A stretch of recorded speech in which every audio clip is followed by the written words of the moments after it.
Hi friends, তো তোমরা এখন দেখো এখানে চিলি চিকেন রান্না হচ্ছে। এখানে চিকেনগুলো ভেজে রাখা আছে, ভাজা হয়ে গেছিল। এবার আমরা এতে রসুন পেঁয়াজ দিয়ে দিই। দেখো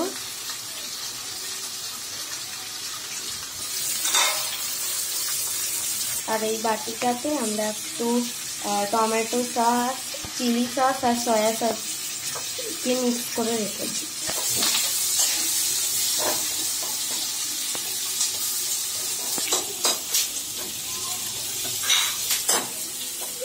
দেখো এটা কিন্তু একটু লাল লাল হয়ে গেছে।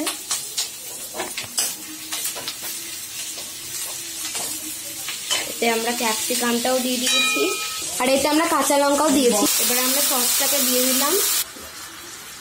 এবার আমরা নুন দিয়ে দিচ্ছি। এবার আমরা চিকেনগুলো দিয়ে দিচ্ছি।